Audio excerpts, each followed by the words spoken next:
Hello everyone, it's Amanda from Crystal Coast Originals. Thank you so much for checking out my video. So the painting you guys are going to see in the video today is inspired by my mom.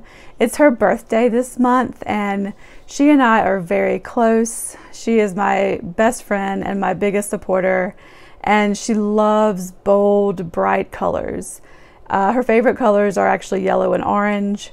So I wanted to do something that kind of reminded me of spring flowers and also incorporate the orange color that she loves so much. So I will show it to you guys right here. And again, it is a swipe and spin technique.